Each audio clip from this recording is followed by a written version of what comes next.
You know, there's something like, I think it's something like 70 billion for transport and connections that's in the stimulus package. So, you know, it just keep on shouting.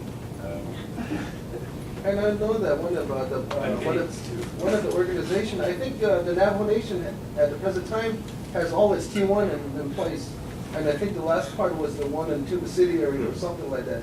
And that's the utility company. And you know, if you can tie in with the utility company, because they already have the T1 all set in place, you know, you've got the whole Navajo Nation, you know, connected. You know, so, you know, if anything, you know, that's just information. I just think that they need to strategically put certain towers at certain places to get, you know, the communities, the rural communities, all tied in. You know, but you know, that just requires towers in certain places that are still remote out in certain areas.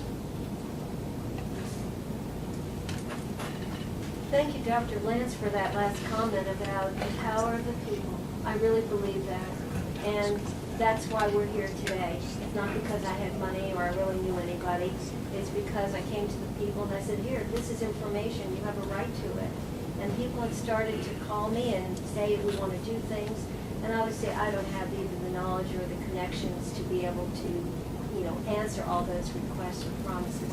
But what I can say is that when I think about where we were a year ago, which was, you know, sitting in a room like this with some people who had no idea who I was and what I was doing here, to a time where I'm sitting here and have people like yourself sitting here and saying, this is interesting, this is good, but how do I get this? How, you know, that I think, Doctor, first of all, we now know some of the right resources. We know people who have experience in having, you know, talked with legislators or applied for, you know, these kinds of grants.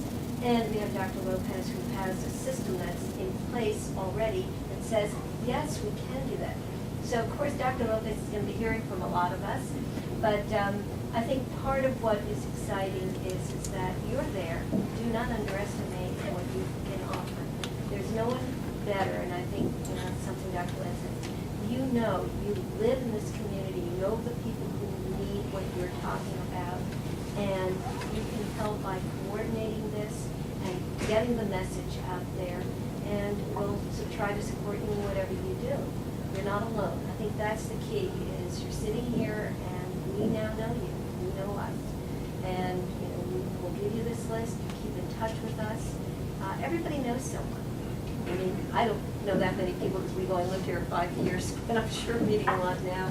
But, and I think that's the key, is that you know best what you need, and you have a right to have that. And everybody has a right to have that. And we just have to work together. And I think that's the key too. Some other thoughts?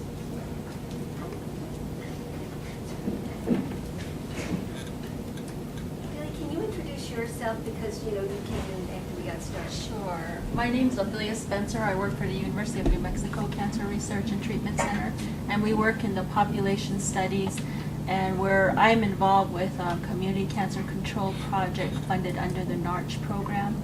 So that's what I do in the community of Alamo and To'Hajiilee Navajo communities.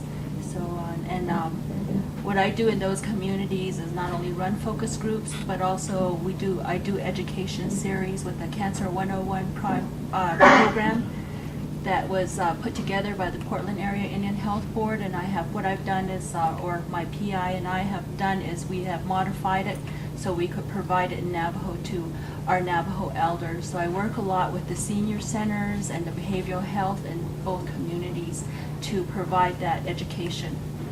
And and you're talking about Navigator and all these issues that here at the table I'm hearing. It's exactly the same way in To'Hajiilee and Alamo, although they are close to metropolitan Albuquerque and Socorro, New Mexico. They all have the same issues. I think some of them are unique to the community, some are just broadly, every Navajo is going to be faced with it. There's a remoteness, there's communication problems, and I think the biggest issue that we face in working with Navajo is culture appropriate approaches to talking about cancer, because cancer, the name itself, both communities decided, well, what's this disorder doesn't heal, it's so scary, it's incurable, how are we going to change the name? And in one of the community, they decided to invite a Navajo medicine man from East Naspas, and he talked about cancer, and he talked about the different levels of sores in Navajo, how Navajo medicine men view it, and he told us this is the appropriate name for cancer, because this is where, as a medicine man, as an herbist, as a person dealing with a whole body, that's when cancer gets to this stage, it's your faith that's going to get you through. So that he said, this is appropriate. Even a medicine man, when they approach this level, when the sore starts to hinder a normal process or normal living, and that's when it becomes a problem and it's incurable. So your faith comes into play. You have to believe that you're going to survive. So that's how he explained it, and it made a lot of sense. So I think the fear is reduced, and I also believe that cancer, the sore does not heal, is also a fear that was instilled in Navajos through the traumatic events through history up to this point. And it's a historical traumatic event that still, now it's silent, where it's the cancer that's I guess causing us not to be open about it. A lot of Navajos that deal with cancer, I think, want to be private about it, because there's a stigma, there's a certain point of stigma, and there's also fear, because you don't know, it's unknown. Of course, anybody's scared of something that's unknown. So I think the key to what I've learned in working with these communities is to educate, and to educate, and to educate. And I'm originally from close to Denahoto, Arizona, and I lived in Albuquerque for 10 years, and I've been working.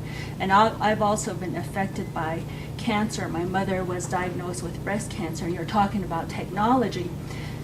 When the phones were still analog in my mother's area, when she had breast cancer, I guess, and she was hiding it from us, and she was treating it holistically herself. And one weekend we went home and we worked really hard, we sheared sheep, and that Monday, that sore on her breast bursted. And I was so thankful to Cellular One that they give low-income elders these phones. And she had a Cellular One, and her breast was bleeding. And she phoned my sister, who lived in Red Mesa down the road, and took her to IHS in Kayenta. And she got diagnosed, she got treatment there, and they called me in Albuquerque, and they told me that my mother may have cancer. And so from there, we didn't wait long. We reacted fast as a family, and the next Wednesday, she was in surgery in Tuba City. And 4 weeks later, she was going for chemotherapy in Flagstaff.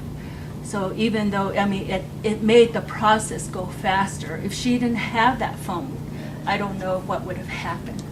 And now that they've changed to digital, she does not get digital service anymore. So my mother is not she doesn't access us as easy as she used to. So we have to drive about 20 miles down the road to Red Mesa to get service, or 30 miles this way to Kayenta to get service now, because the analog has changed, or the digital, analog to digital, I think